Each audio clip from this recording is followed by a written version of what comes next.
નમસ્તે વિદ્યાર્થી મિત્રો, કેમ છો? આપણું જ્ઞાન યાત્રા ચેનલ પર તમારું સૌનું હાર્દિક સ્વાગત છે. આજે આપણે જોઈશું ધોરણ 5 વિષય ગુજરાતી. તેમાં આપણે પાઠ નંબર 1નું સ્વાધ્યાયના ચોપડીના પેજ નંબર 4 ઉપરથી જોઈશું, 4 થી 6 પેજ સુધી. બરાબર, ચાલો. તો પ્રશ્ન નંબર 5 છે, શબ્દોના અર્થ જાણો. વાર્તામાં જ્યાં આ શબ્દ આવતો હોય તે વાક્ય નીચે લીટી દોરો. તમે પણ એક વાક્ય બનાવો અને વર્ગમાં કહો. તમારા મિત્રોએ બનાવેલા વાક્ય સાંભળો. જોડીમાં કાર્ય કરવાનું છે. પહેરેગીર, જગ્યાનો રખેવાળ, પહેરો ભરનાર. પહેરેગીરનો સમાન અર્થ કયા કયા થશે? જગ્યાનો રખેવાળ અને પહેરો ભરનાર. લાંબો સમય ઊભા રહી જગ્યા કે વ્યક્તિની દેખરેખ રાખનાર, એટલે કે એક જ જગ્યાએ ઊભો રહીને જે તે જગ્યાની દેખરેખ રાખનાર, તેને શું કહેવાશે? પહેરેગીર. હવે એક વાક્ય આપણને ઉદાહરણમાં આપેલું છે. નેતા, અભિનેતા કે ખેલાડીઓ પહેરેગીર રાખે છે. આવા પહેરેગીર 6 થી 7 કલાક જેટલું ઊભા રહેતા હોય છે. મંદિરના દરવાજાની બંને બાજુએ પહેરેગીરની મૂર્તિ હોય છે. આપણે મંદિરમાં જઈએ તો બંને બાજુએ હોય છે, ખબર, મૂર્તિ. હવે તમારે એક વાક્ય બનાવવાનું છે, તો આપણે એક વાક્ય લખીશું. ઘણી સોસાયટીઓમાં દિવસ રાતના પહેરેગીર અલગ અલગ હોય છે. ત્યાર પછી નંબર 2, પૌત્રી. પૌત્રીનો મિનિંગ શું થશે? પુત્રની પુત્રી અથવા તો દીકરાની દીકરી. હવે આપણે એના પરથી વાક્ય બનાવવાનું છે. આપણને 2 ઉદાહરણ આપેલા છે.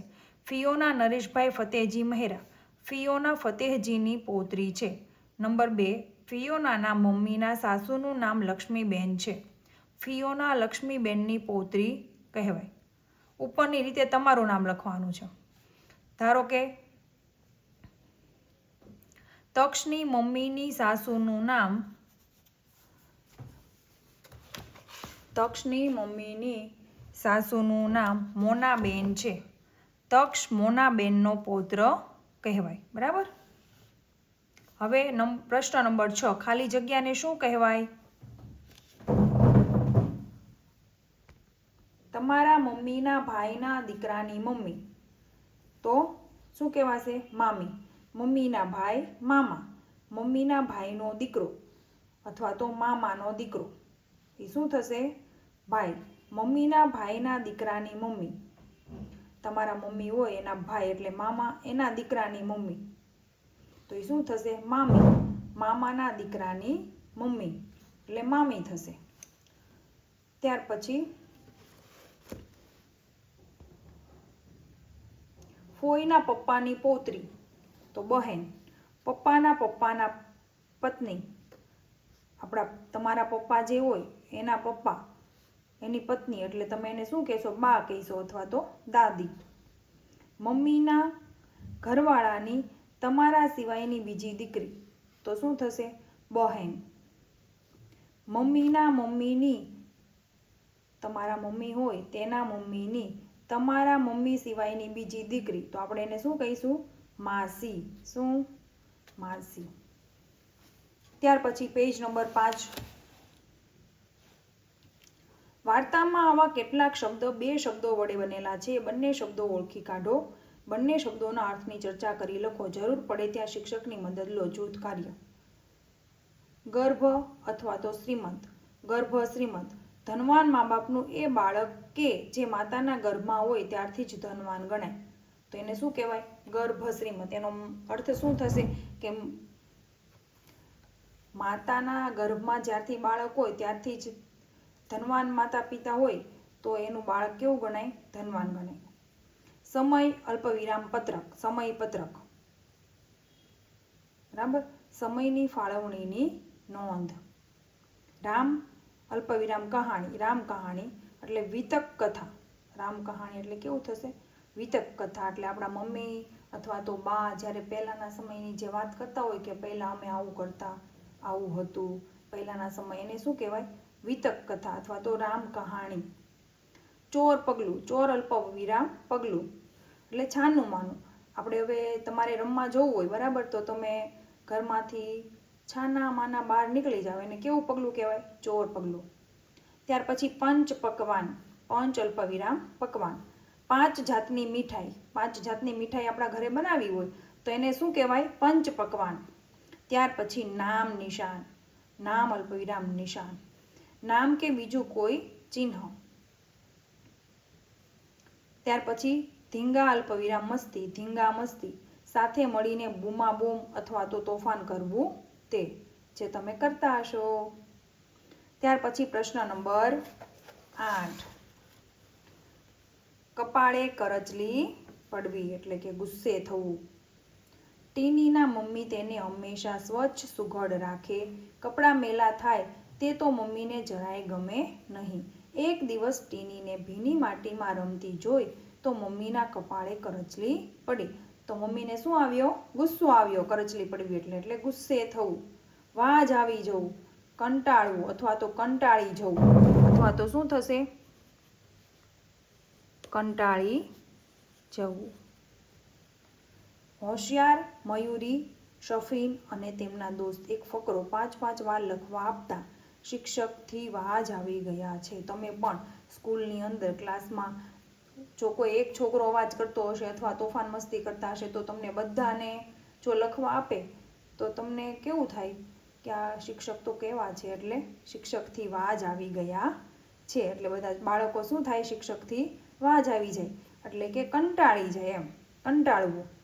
ત્યાર પછી નંબર 3, હેબતાઈ જવું એટલે કે ફાળ પડવી. એકદમ શાંત રહેલા શાંતિલાલ સાહેબને ગુસ્સામાં જોઈ બધા બાળકો અને ગામ લોકો હેબતાઈ ગયા. આ વાક્યમાં શું કહે છે કે એકદમ શાંત શાંતિલાલ સાહેબને ગુસ્સામાં જોઈ. હવે શાંતિલાલ સાહેબ હોય, રોજ શાંત રહેતા હોય, અચાનક તેને જો ગુસ્સો આવી જાય તો બધા બાળકો અને ગામ લોકો તેને જોઈને હેબતાઈ ગયા એટલે કે ફાળ પડી, કે આવું કેવું કરવા લાગ્યા, એમ. એને શું કહેવાય? ફાળ પડવી. ત્યાર પછી પ્રશ્ન નંબર 9, ફિયોના ડરામણા અવાજથી ગભરાઈ જાય છે. તેને બંધ બેસતું વાક્ય આપણે ફકરામાંથી શોધીને લખીએ તો કૂતરાના ભસવાના અવાજે જ્યારે એ ચોંકીને ઊભી રહી, જ્યારે તે ચોંકીને ઊભી રહી. આપણે છે ને આ ફકરો વાર્તામાંથી વાંચવાનો છે. બપોર આખીથી લઈને એક ઘરનો વાડો હતો ત્યાં સુધી. આ ફકરો વાંચીને ત્યાર પછી નીચે આપેલા વાક્યોના અર્થને બંધ બેસતું વાક્ય હોય તેવું ફકરામાંથી શોધીને લખવાનું છે. નંબર 1, ફિયોના ડરામણા અવાજથી ગભરાઈ જાય છે. તો કૂતરાના ભસવાના અવાજે જ્યારે તે ચોંકીને ઊભી રહી. ફિયોના છાની માની ઘેરથી ભાગી છૂટી. તો ફિયોના ચોર પગલે ઘરની બહાર નીકળી ગઈ. આપણે ચોપડીમાં જે આ ફકરો આપેલો છે એના આ બંધ બેસતો આપણે વાક્ય બનાવવાનું છે, બરાબર. ત્યાર પછી પેજ નંબર 6,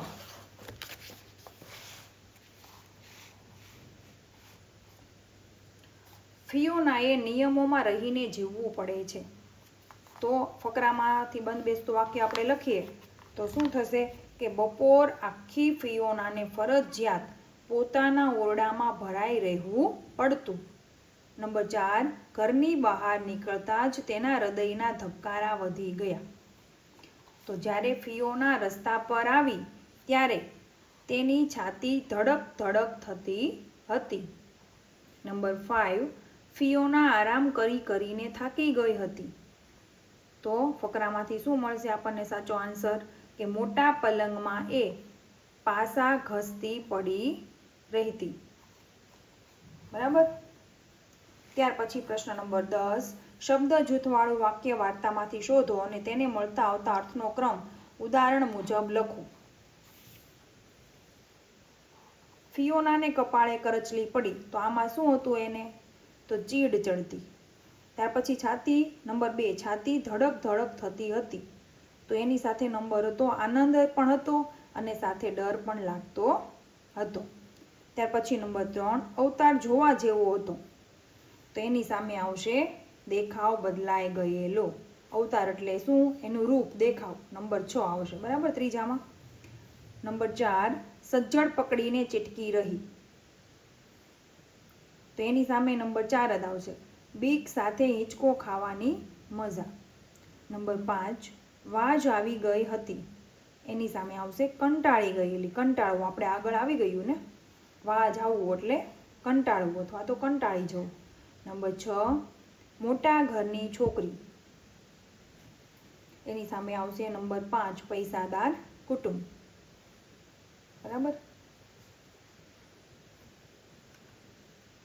હવે આ તમારે તમારી જાતે આન્સર લખવાના છે. બરાબર, કે ફિયોનાની જેમ કપાળે કરચલી પાડો અને પછી તેના પ્રશ્નોના જવાબ આપો. તમે શાનાથી વાજ આવી ગયા છો એ તમારે જાતે લખવાનું છે. ઓકે, આ પ્રશ્ન છે તમારી જાતે લખવાનો છે. ત્યાર પછી પ્રશ્ન નંબર 12, આ વાર્તા ઘેરે જઈને મોટેરાને કહો. મોટેરા એટલે આપણા મમ્મી, પપ્પા, બા, દાદા, અંકલ, આંટી. બરાબર. ત્યાર પછી વાક્યોને વાર્તાની ઘટના મુજબનો ક્રમ આપો. આ ઘરકામ છે. તો હવે આમાંથી પહેલો ક્રમ આપણને આપેલો છે કે ફિયોના રોજ એકનું એક કામ કરીને કંટાળી ગઈ. ત્યાર પછી કયો આવશે ક્રમ? તો આ જે છેલ્લું છે એ બીજા નંબરનો ક્રમ આવશે. ફિયોના રોજની દિનચર્યાથી કંટાળીને ઘરેથી ભાગી છૂટી. ત્યાર પછી ત્રીજો ક્રમ આવશે કે ફિયોના ડોલી, પલ અને મલને મળી. પછી નંબર 4 ઉપર આવશે પહેલું વાક્ય, ફિયોનાને બાળક જેવું રમતા આવડી ગયું. નંબર 5 ઉપર આવશે ત્રીજું વાક્ય છે તે, ફિયોનાએ ડોલી, પલ અને મલના ઘરે ધમાચકડી ભરી રમતો રમી. અને છેલ્લા ક્રમ પર આવશે નંબર બીજું વાક્ય છે એ કે ફિયોના ખુશ રહેવાનું શીખી ગઈ. તો બાળ મિત્રો, તમને મજા આવી છે. બરાબર. તો હવે આપણે આ વિડીયોમાં આટલું જ રાખીશું. બાકીનું નેક્સ્ટ વિડીયોમાં તમને હું કહીશ, જણાવીશ. તો મિત્રો, ચેનલને સબસ્ક્રાઈબ ન કરી હોય તો સબસ્ક્રાઈબ કરી દો, અને વિડીયોને જો લાઈક ના કરી હોય તો લાઈક કરી દો. Thank you.